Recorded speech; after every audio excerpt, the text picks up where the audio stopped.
오늘도 거룩한 주일을 맞아서 주님 앞에 나와 예배드리는 모든 성도님들 가정과 주님께서 세우신 높은 뜻 정의교회 위에 주님의 은혜와 평강이 충만하기를 바랍니다.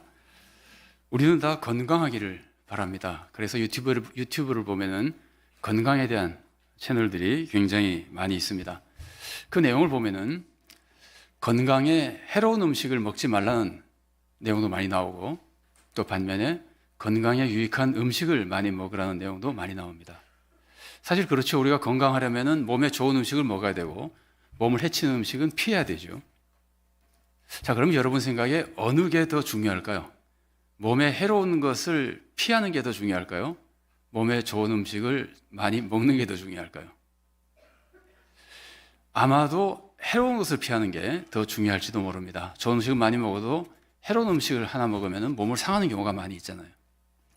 근데 이것은 신앙생활에도 굉장히 비슷합니다. 신앙생활에도 신앙을 해치는 잘못된 모습을 피하는 것이 신앙생활을 잘 세워주는 모범적인 좋은 모습을 배우는 것 못지않게 중요한 겁니다. 이렇게 잘못된 것을 피하는 것을 사회에서는 실패학이라고 합니다. 실패의 사례들을 배워서 그런 것들을 피하도록 하면은 저절로 성공적인 삶을 살 수 있게 되기 때문입니다. 성공해서 실패 사례를 보여주는 대표적인 사람이 사울입니다. 사울은 하나님으로부터 정말 놀라운 최고의 축복을 받았지만 하나님의 버림을 받고 비참하게 망하게 됩니다. 성경을 보면은 사울에 대한 내용이 굉장히 많이 나옵니다. 실패한 인생임에도 불구하고 그 내용이 많이 나오는 것은 그런 잘못된 모습들을 우리가 일일이 잘 배워서 그런 것들을 피하는 것이 올바른 성도로 살아가는 귀한 성도가 되는 축복의 길이라는 것을 우리들에게 알려주기 때문입니다. 반면에 다윗은 성공적인 신앙생활하는 대표적인 모범입니다. 우리가 사울에게서 실패의 모습을 배워서 그것은 잘 피하고 다윗으로부터 성공적인 모습을, 모범적인 모습을 잘 배워서 우리가 잘 따를 수 있다면 우리가 지금 성공이라는 말은 세속적인 성공을 말하는 것이 아니라 정말 하나님께서 기뻐하시고 칭찬해 주시고 상급을 주시고 세상에서는 좋은 열매를 맺을 만한 그런 참된 성공, 그런 올바른 성공적인 올바른 신앙생활을 할 수 있게 될 겁니다. 여러분, 사울과 다윗을 한번 비교해 보십시오. 사울과 다윗은 비슷한 점도 있습니다. 둘 다 하나님의 선택을 받아서 이스라엘의 왕이 됐습니다. 한 사람은 초대 왕이 됐고 또 한 사람은 두 번째 왕이 됐습니다. 둘 다 처음에는 나라를 잘 다스렸습니다. 하나님의 축복도 받고 사람들로부터도 칭찬을 받았습니다. 그러나 두 사람이 점점 달라집니다. 두 사람의 다른 점을 보면은 사울은 금방 하나님의 버림을 받고 그 다음에 비참한 인생을 살게 됩니다. 아주 고통스러운 삶을 살다가 비참하게 죽게 됩니다. 사울의 인생을 보면은 육체적으로는 블레셋이 계속 침략해 들어와서 블레셋과 전쟁을 하느라고 육체적으로 몹시 고달프게 살았습니다. 정신적으로는 다윗이라고 하는 걸출한 인물이 나타나서 혹시 저 사람에게 왕위를 뺏기지 않을까, 언제 뺏길까 두려워하며 근심하고 전전긍긍하며 살았습니다. 영적으로는 하나님의 버림을 받아서 악신에 들려서 발광하며 아주 고통스럽게 살았습니다. 그러다가 결국 전쟁에서 패하고 마지막에는 죽고는 그 시체가 성벽에 매달리는 수모를 당하게 됩니다. 반면에 다윗은 처음에 골리앗을 죽이고 성공한 후에 곧 사울의 시기를 받으면서 박해를 당하게 되죠. 많은 고생을 했습니다. 그러나 그 고생 속에도 계속 발전하다가 나중에는 승승장구해서 이스라엘의 최고의 왕이 되고 오늘날 성도들에게도 가장 위대한 신앙의 모범적인 위대한 인물이 되는 겁니다.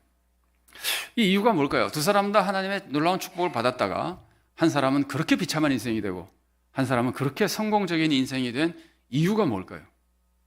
이것은 개인적인 능력의 차이가 아닙니다. 사울이 실패했지만 사울 무능한 사람 아닙니다. 사울은 굉장히 뛰어난 영웅적인 인물입니다. 인물도 출중했지만 인물만이 아닙니다. 전쟁에서도 굉장히 능력 있는 사람이었습니다. 그래서 블레셋이 사울 때문에 사울을 이기려고 애를 썼지만 사울 때문에 전쟁하면서 고생해가지고 블레셋이 나중에 사울을 죽인 후에 얼마나 블레셋 사람들이 좋아하는지 모릅니다. 사울도 능력 있는 사람이었습니다. 그러나 망했습니다. 두 사람이 성공하고 실패한 차이는 배경의 차이가 아닙니다. 다윗도 가문의 배경 별로 좋지 않았습니다. 사울 왕이 나중에 다윗을 이세 아들이라고 부를 때 그 의미 안에는 시골에서 온 보잘것없는 가문의 아들이라는 비하하는 의미까지 포함되어 있습니다. 다윗도 가문이 좋아 성공한 거 아닙니다. 개인의 실력 차이도 아니고 배경의 차이도 아닙니다. 어떤 차이 때문에 이 두 사람이, 한 사람은 그렇게 비참해지고 한 사람은 그렇게 큰 축복을 받았을까요? 그것은 한마디로 신앙의 차이입니다. 신앙의 차이라면 이런 질문이 생길 수도 있습니다. 사울은 하나님 안 믿었나? 사울도 하나님 믿었습니다. 그러니까 신앙의 차이라는 게 어떤 신앙의 차이라는 걸까요? 사울도 하나님을 믿고 다윗도 하나님을 믿었는데 그 신앙의 차이는 잘못된 신앙과 올바른 신앙의 차이였던 겁니다. 여러분, 사울의 신앙을 한번 보십시오. 여러분, 사울이 언제 하나님의 버림을 받기 시작합니까? 사울이 왕이 된 지 2년 후에, 그동안에 사울은 나라를 구하고 백성들의 칭찬을 받았어요. 그런데 2년 후에 블레셋이 다시 침략해 들어왔습니다. 사울은 제사장 사무엘에게 우리가 전쟁하러 나가니까 와서 제사를 드려달라고 부탁했습니다. 사무엘은 7일 내에 가겠다고 약속을 했습니다. 그래서 이제 사울이 백성을 데리고 블레셋과 대진하고 있잖아요.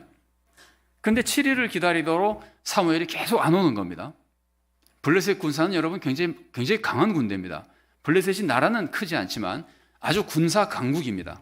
성경 보면은 이 시대에 블레셋 사람들은 철기를 사용했는데 이스라엘 사람들은 철기를 사용하지 못하고, 그러니까 황동 같은 거 사용했었고 청동기를 아직 지내고 있었거든요. 그러니까 블레셋이 훨씬 더 무기나 군사력에 있어서 강한 나라였었어요. 자, 그런데 이제 사무엘이 와서 제사를 드려줬으면 좋겠는데 사무엘이 오지 않잖아요. 그러니까 사울이 제사장이 와서 제사를 드리지 못한다면 나라도 제사를 드려야 되겠다고 사울이 자기가 제사를 드리는 겁니다. 사무엘이 늦게 온 거 아닙니다. 7일이 맞춰질 때쯤에 사무엘이 왔어요. 사무엘이 와서 분위기를 보고는 좀 이상하니까 물어봅니다. 왕이 뭘 한 겁니까? 사울이 대답합니다. 이렇게 대답합니다.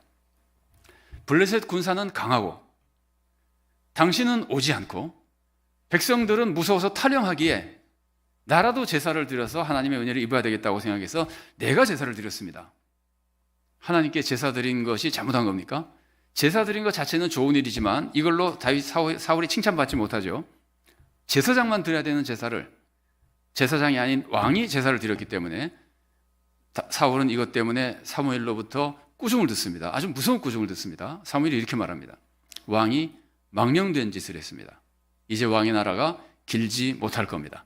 이걸로 완전히 망한 것은 아니지만 이때 버림을 받기 시작하는 거예요. 그리고 파멸의 길을 가기 시작하는 거예요. 이 사울의 죄가 뭡니까? 사울의 죄는 제사장만이 드려야 되는 제사를 사울이 드린 겁니다. 그러면 우리가 여기서 한번 좀 생각해 볼 것이 있습니다. 아니, 사울이 제사 한번 잘못 드렸다고 그렇게 망해야 되는가?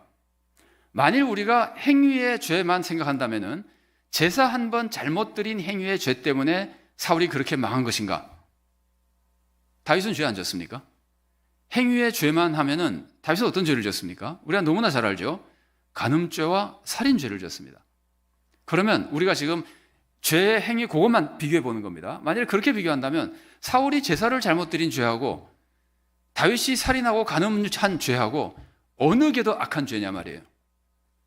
우리가 쉽게 말할 수는 없을지 몰라도 성경을 배우고 우리가 성경을 통해서 우리가 배우는 걸 따지면은 여러분, 아모스가 뭐라고 가르쳐줍니까?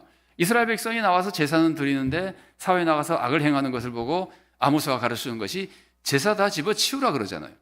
그러면서 사회에 나가서 공의와 정의를 세우라 그러잖아요.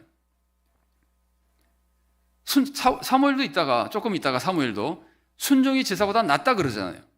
이걸 보면은 다윗의 죄가, 죄의 행위만 놓고 보면은 사울의 죄보다 더 악하고 더 무서운 죄인 겁니다. 그런데 다윗은 용서받고 하나님의 축복을 받아서 위대한 성도가 되는데 사울은 용서받고 그렇게 비참하게 망해버린단 말이에요.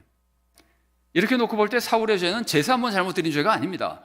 왕이 함부로 제사 드린 그 제사 잘못 드린 죄가 아니고 사울의 진짜 죄는 그 제사 드린 마음속에 들어있는 사울의 잘못된 믿음에 들어있는 거예요. 사울의 불신앙의 근본적인 불신앙의 죄인 겁니다. 사울의 믿음 보십시오. 사울은 지금 전쟁하러 나왔는데 강력한 블레셋 군사에게 이기려면은 우리 힘으로는 못 이길 것 같단 말이에요. 그러나 하나님이 도와주시면은 이긴다고 믿은 사람입니다. 그러니까 제사장이 오니까 자기라도 제사를 드리잖아요. 하나님만 도와주시면 이긴다고 믿은 사람이에요. 이건 올바른 믿음이에요. 사울은 하나님의 권능을 믿는 데 있어서는 바르게 믿었어요. 근데 뭘 잘못 믿었냐면은 하나님의 도움을 받으려면은 내가 먼저 제사를 드려야만 도움을 받을 수 있다고 생각한 거예요. 이게 잘못된 믿음인 겁니다. 이 말은 달리 말하면은 내가 제사로 하나님의 능력과 하나님의 도움을 사와야 되겠다는 거예요. 하나님의 은혜를 제사로 사겠다는 거예요. 나의 제사 행위로 사겠다는 거예요. 이건 하나님의 은혜를 믿지 못하는 겁니다. 하나님의 은혜를 믿지 못하는 것은 불신입니다. 여러분, 우리가 믿음이라고 하는 것은 하나님이 능력이 있다고 믿는 것이 아닙니다. 능력이 있다고 믿는 것에다가 더해서 하나님이 나에게 은혜를 내려주신다는 것을 믿고 하나님의 은혜를 의지하는 것이 믿음입니다. 근데 사울은 하나님의 능력은 믿었지만 하나님의 은혜를 믿지 못하고 있는 거예요. 여러분, 은혜라고 하는 것은 공짜로 받는 겁니다. 내가 돈 주고 사오면 은혜라 그러지 않습니다. 그건 삭시라 그러는 것이고 보상이라 그러는 겁니다. 하나님은 우리들에게 은혜를 베풀어 주시는 분입니다. 우리는 하나님을 믿을 때 하나님의 은혜를 믿어야 됩니다. 여러분, 우리가 먼저 하나님께 드리고 그 보상으로 하나님으로부터 받는 것이 아닙니다. 그런 거 없습니다. 그래서 사도 바울도 그렇게 말하잖아요. 누가 먼저 하나님께 드려 하나님의 갚으심을 받겠느냐? 왜 그럴 수 없는 거예요? 모든 것이 다 하나님의 건데 처음부터 우리가 뭘 하나님께 드릴 게 있어요? 하나님부터 받아야 그때부터 드릴 게 있는 겁니다. 그러니까 우리는 전부 하나님의 은혜로 받는 겁니다. 내가 먼저 하나님께 드리고 하나님으로부터 무엇을 받는 것이 아닙니다. 그것을 우리가 불신이라 그러고 내가 내 공로로 하나님으로부터 은혜를 사오려고 하는 것이 율법주의고 불신인 겁니다. 이게 잘못된 믿음인 겁니다. 사울은 이런 잘못된 믿음 때문에 하나님의 버림을 받는 겁니다. 여러분, 하나님께는 파는 물건 없습니다. 하나님이 물건 갖다 놓고 내가 팔을게, 사와, 나인데 돈 내고 사가라 그러면은 아무도 살 수 있는 사람이 없습니다. 왜냐하면 자기께 아무도 없기 때문입니다. 하나님께는 파는 물건은 없고 공짜로 주는 선물밖에 없습니다. 다 은혜로 주는 걸 우리는 그 은혜를 믿고 받아들이기만 하면 되는 겁니다. 그걸 믿음이라 그러는 겁니다. 하나님 파는 물건 없습니다. 전부 은혜로 공짜로 주시는 겁니다. 이 말씀을 들으면 혹시 이런 생각이 드실지도 모릅니다. 아니, 그래도 내가 선을 행하면 하나님이 그 선행에 대해서 상을 주시지 않습니까? 내가 먼저 선을 행하면 상을 주시지 않습니까? 그럼 우리가 먼저 바치고 받는 것 같죠? 아닙니다. 그렇지 않습니다. 우리가 선을 행해도 우리는 받을 수가 없어요. 왜냐하면 우리가 선을 행해도 우리는 죄를 지었기 때문에 상을 받는 것이 아니라 벌을 받고 죽어야 돼요. 우리가 아무리 선을 많이 행해도 우리는 죄 하나만 지으면 우리는 죽어야 되는 사람이에요. 그런데 우리가 뭐 죄를 하나만 짓습니까? 모든 사람이 선행보다 죄가 더 많습니다. 마음으로, 말로 우리가 죄를 얼마나 많이 짓습니까? 그런데 우리가 선행한다고 상을 받기는 무슨 상을 받아요? 죽어야죠, 그냥. 우리가 선을 행하고 상을 받을 수 있는 것은 하나님이 먼저 우리의 죄를 용서해 주시기 때문입니다. 하나님의 은혜가 먼저 임하기 때문에 우리들에게 그래도 받을 축복이 있는 겁니다. 하나님이 항상 우리들에게 먼저 은혜를 베풀어 주시는 겁니다. 여러분, 우리가 하나님을 뭐라고 가장 많이 부릅니까? 하나님 아버지라고 많이 부르죠. 예수님도 그렇게 가르쳐주셨죠. 하늘에 계신 우리 아버지 그렇게 부르라 그러잖아요. 하나님이 우리 아버지일 때 우리는 하나님의 자녀잖아요. 우리는 하나님의 자녀로서 장성하고 능력 있고 자립한 자녀가 아닙니다. 우리가 하나님의 자녀라 그럴 때 우리는 하나님의 돌보심이 없으면 살 수 없는 어린아이 같은 자녀들입니다. 근데 생각해 보세요. 부모님이 자녀들에게, 어린 자녀들에게 해주는 것은 다 공짜잖아요. 먹여주는 거, 입혀주는 거, 학교 보내는 거, 책 사주는 거, 병원 데려가는 거 전부 공짜잖아요. 하나님이 우리 아버지라는 것은 우리가 하나님으로부터 다 공짜로 받는다는 것을 의미하는 거예요. 예수님이 너희가 어린아이처럼 하나님 나라를 받아들이지만 안 된다고 하는 것은 하나님 나라를 받아들일 때 내가 뭘 해서 공로로 받아들이는 게 아니라 어린아이처럼 공짜로 은혜로 다 받아들이는 걸 의미하는 거예요. 그게 믿음이고 그래야 구원받는다는 거예요. 우리는 하나님께 그렇게 믿어야 되는데 사울은 지금 그 믿음이, 은혜를 믿는 믿음이 없었던 겁니다. 자꾸 사오려고 그러는 겁니다. 사도행전 8장을 보면은 스데반이 순교한 다음에 박해가 시작돼서 교회는 사도들만 예루살렘에 남고 사도가 아닌 사람들은 다 쓰러집니다. 그때 사도가 아닌 7 사역자 중에 하나인 빌립이 사마리아에 가서 전도하죠. 빌립은 가서 기적을 행하며 전도합니다. 많은 사람들이 기적을 보고 복음을 듣고 예수님을 믿습니다. 그때 그렇게 믿고 따른 사람 중에 어떤 사람이 있냐면은 시몬이라는 사람이 있어요. 시몬은 마술사 출신입니다. 그동안에는 시몬이 마술을 행하면 사람들이 다 놀래가지고 시몬을 굉장히 위대한 사람이라고 그랬어요. 근데 시몬이 빌립이 와서 행하는 기적을 보니까 이건 자기는 상대가 안 되거든요. 그래서 놀라서 빌립을 따라다닙니다. 그리고 시몬도 예수님을 믿었습니다. 그런데 이제 사마리아에 이렇게 예수 믿는 사람이 생기는데 사마리아에 아직 하나님의 특별한 섭리 속에 성령님이 임하지 않고 있습니다. 이거는 특별히 성령님의 권능이 임하지 않는 걸 의미하는 것 같아요. 어쨌든 성령이 임하지 않아서 예루살렘 교회에 보고를 하니까 예루살렘 교회에서 이 소식을 듣고 베드로와 요한을 파송합니다. 베드로와 요한이 사마리아에 와가지고 성도들을 위해서 기도하고 안수하니까 성령님이 임하거든요. 시몬이, 마술사 시몬이 그걸 봤어요. 이걸 보니까 이거는 빌립이 행한 기적하고 또 다른 차원이거든요. 너무 부러워가지고 시몬이 베드로에게 돈을 드리면서 나에게도 그런 능력을 주셔서 내가 손을 얹으면 성령이 임하게 해주십시오라고 부탁하거든요. 시몬이 베드로에게 준 돈이 뭘까요?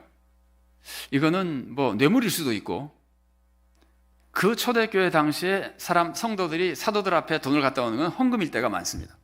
그러니까 시몬은 헌금했을 수도 있습니다. 이게 뭐 헌금일 수도 있고 뇌물일 수도 있지만 어쨌든 상관없습니다. 헌금이라 하더라도, 좋은 뜻으로 시몬이 헌금을 드리면서 했다 하더라도 시몬은 칭찬받지 않습니다. 아니, 저주받습니다. 베드로가 뭐라 그러죠? 내가 하나님의 선물, 하나님이 은혜로 주신 선물, 그거를 내가 은으로 사려 그랬으니 내 은과 함께 내가 망할지어다라고 저주를 받는 거예요. 하나님의 선물은 살려 그러면 안 되는 거예요. 하나님이 다 은혜로 주시는 것인데 그걸 내가 뭐 예배를 드려서 사고, 헌금을 내서 사고, 업적을 세워서 사고, 기적을 내가 봉사해서 내 종교적인 업적을 통해서 하나님의 은혜를 살려 그러면 안 되는 거예요. 그게 불신이고 하나님이 제일 싫어하는 불신이에요. 그걸 우리가 율법주의라 그러는 겁니다. 인간의 힘으로 구원받으려 그러는 겁니다. 근데 사울은 근본적인 신앙 안에 그런 잘못된 불신의 모습이 있었던 겁니다. 그래서 버림받기 시작하는 겁니다. 근데 다윗 보십시오. 사울과 대조된 다윗 보십시오. 다윗은 아까도 소개해드린 대로 죄를 짓죠. 우리아 안에 밧세바와 간음을 행하고 가늠한 것을 들키지 않기 위해서 우리아를 죽여버리죠. 그래서 들키지 않으려고 이제 그러다가 우리아를 말을 하니까 결국 죽여버립니다. 자, 그래서 다윗은 이렇게 무서운 간음죄와 살인죄를 지었는데 다윗이 회개하니까 하나님이 다 용서해 주십니다. 그리고 계속해서 위대한 인생을 살아가도록 도와주십니다. 그런데 여러분, 하나님이 다윗을 용서해 주셨지만 하나님이 다윗을 벌을 내리십니다. 여러분, 용서라고 하는 것은 벌을 안 내리는 것이 아니에요. 용서는 받아주는 거예요. 그런데 용서는 치유의 용서예요. 받아줄 때 잘못된 것을 고쳐주면서 받아주시는 거예요. 그래서 하나님은 다윗을 죄지었지만 용서하고 받아주시면서 그런 죄를 다시는 짓지 않도록 고쳐주기 위해서 하나님은 다윗에게 벌을 내리시는 겁니다. 이스라엘 백성이 그것을 보고 너희들도 그런 죄를 짓지 말라고 벌을 내리시는 겁니다. 다윗은 벌을 굉장히 많이 받습니다. 그 중에 한 가지 벌이 셋째 아들 압살롬이 반역을 일으키는 벌입니다. 압살롬이 백성들의 마음을 사가지고 압살롬이 백성들을 동원해가지고 반역을 일으키죠. 예루살렘으로 쳐들어옵니다. 다윗이 그것을 보고는 지금 맞상대에서는 이길 수 없다고 생각한 거예요. 다윗이 피난 갑니다. 다윗이 예루살렘을 떠나 피난 갈 때 압살롬은 쳐들어오고, 그때 예루살렘에 있던 제사장들이 다윗과 함께 피난을 가기 위해서 제사장들이 뭘 하느냐 하면은 법궤를 들고 나옵니다. 여러분, 법궤는 하나님 현존의 상징입니다. 법궤가 하나님 현존 자체는 아닙니다. 그러나 현존의 상징입니다. 그래서 이스라엘 백성들이 전쟁을 할 때 법궤를 가지고 나가죠. 그러면 하나님 우리와 함께 하신다는 믿음이 더 강해져서 믿음으로 기도하며 싸우러 나가서 이제 뭐 이기고 그러거든요. 근데 법궤를 괜히 하나님 무조건 함께 하신다고 미신적으로 믿었다가 법궤 뺏긴 적도 있죠. 법궤는 하나님 현존의 상징이지 하나님 현존 자체는 아닙니다. 그런데 어쨌든 이스라엘 제사장들은 하나님이 우리와 함께 하셔야 된다는 생각으로 법궤를 이제 가지고 나오는 거예요. 다윗이 그걸 봤어요. 그리고 다윗이 제사장들에게 물어보는 겁니다. 제사장님들 뭐 하는 겁니까? 이런 뜻입니다. 성경의 내용은. 제사장들이 왕이시여, 우리가 법궤를 가지고 가야 됩니다.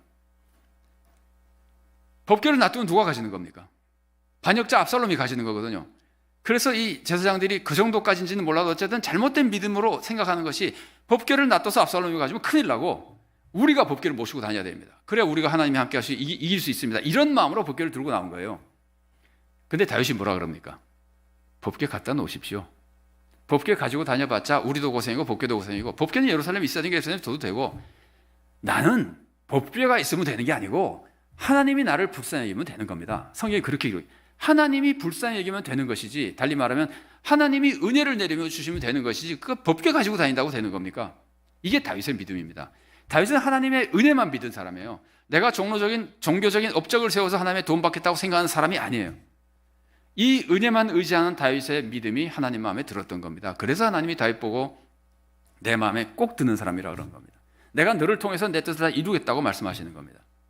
이 사울과 다윗의 첫 번째 차이입니다. 한 사람은 은혜를 의지하지 못하는 사람이고 한 사람은 은혜만 의지하는 겁니다. 그리고 나서 두 번째 차이의 모습이 나타납니다. 얼마 후에 사울이 결정적으로 하나님의 버림받는 사건이 일어납니다. 이스라엘 백성이 애굽에서 나와서 광야 생활할 때 아말렉 족속이 이스라엘 사람들을 약탈하고 침략하고 괴롭혔거든요. 그래서 이제 여호수아 나가 싸우고 모세 산에서 기도하고 그 사건이에요. 그때 하나님께서는 내가 나중에 아말렉 사람들을 크게 벌할 것이다, 이렇게 하나님께서 약속하십니다. 그리고는 그 약속을 이루기 위해서 이제 사무엘을 통해서 사울에게 명령하는 겁니다. 이제 나라가 되고 이제 안정되고 그러니까 너는 이제 나가서 아말렉을 쳐서 진멸해라. 사람이고 짐승이고 다 죽여라. 그래서 사울은 순종해서 나갔습니다. 싸웠습니다. 이겼습니다.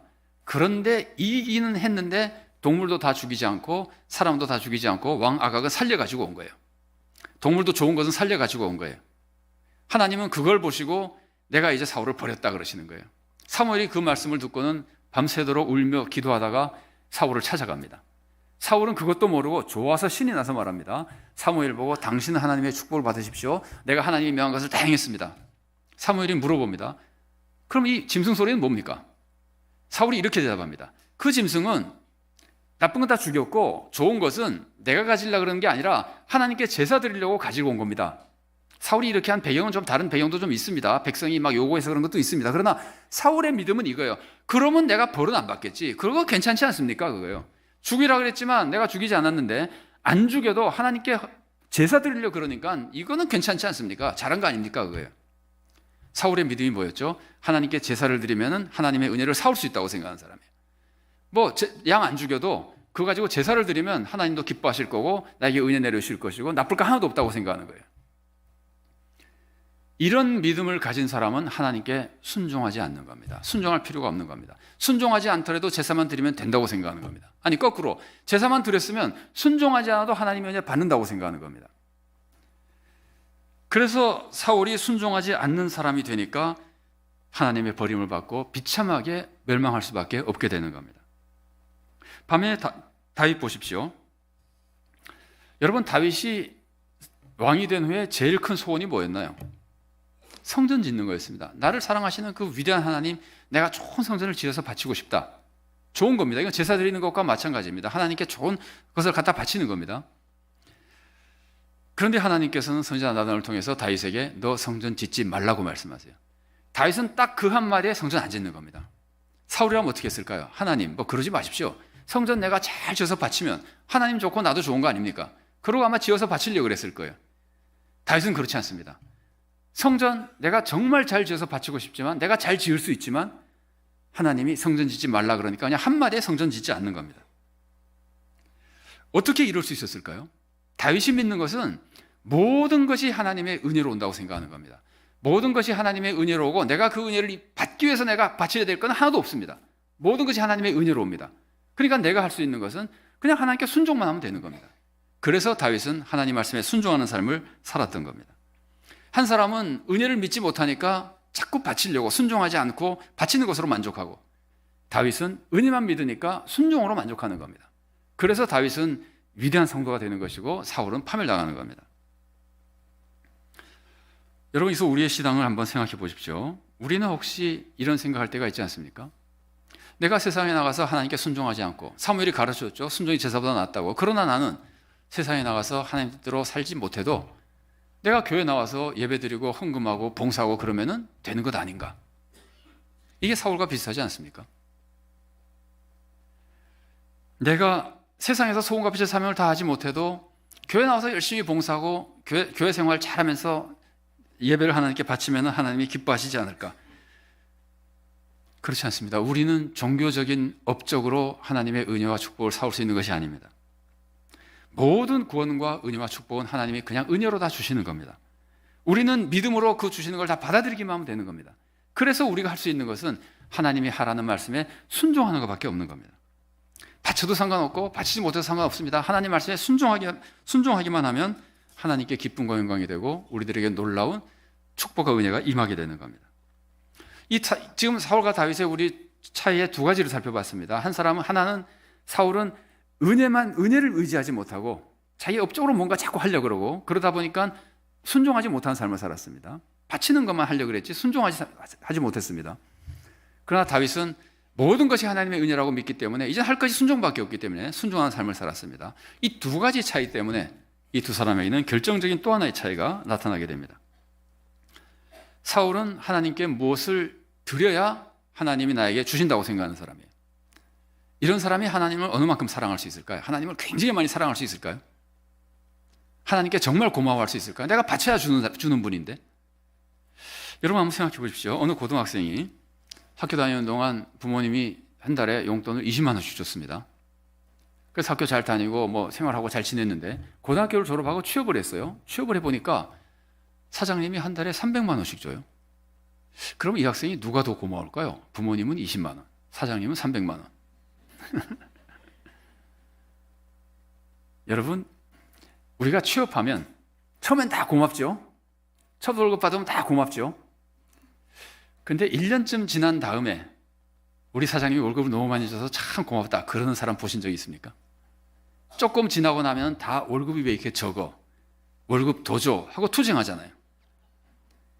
아니 월급을 연봉이 1억이 넘어도 투쟁해요. 왜 그럴까요?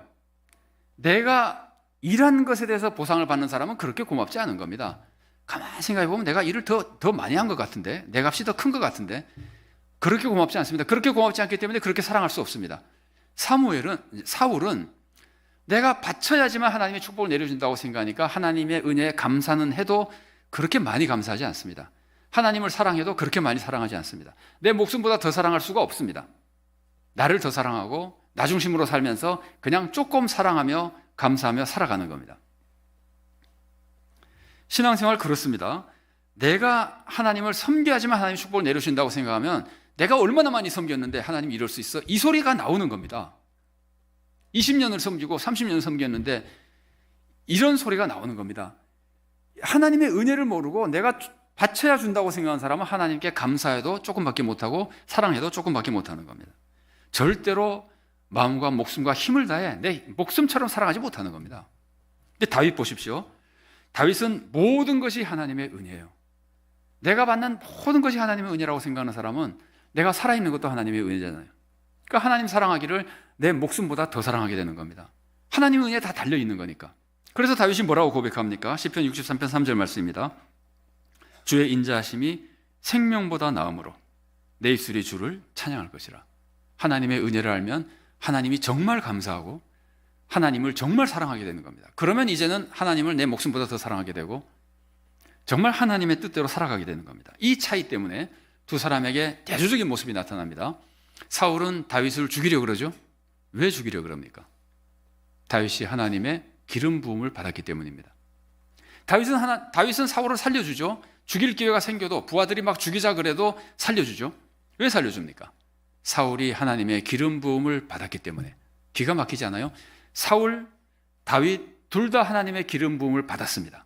기름 부음을 받은 사람이 기름 부음을 받은 상대방을 보고 한 사람을 기름 부음을 받았기 때문에 죽여버리려고 그러고 한 사람은 기름 부음을 받았기 때문에 절대로 죽이지 못하고 살리려고 그러는 겁니다.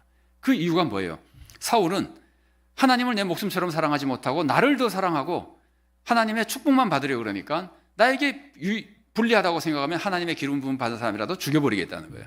하나님의 영광 가르치더라도 죽여버리겠다는 거예요. 다윗은 정말 하나님의 은혜를 깨닫고 하나님을 내 목숨보다 더 사랑하니까 저 사람이 나를 해치려고 하지만 하나님의 기름 부음 받은 사람은 내가 절대로 해칠 수가 없다는 거예요. 하나님의 영광 가릴 수가 없다는 거예요. 그래서 이렇게 극단적으로 다른 모습이 나타나고 한 사람은 버림과 파멸의 길을 갈 수밖에 없고 한 사람은 축복과 성공의 길을 갈 수밖에 없게 되는 겁니다.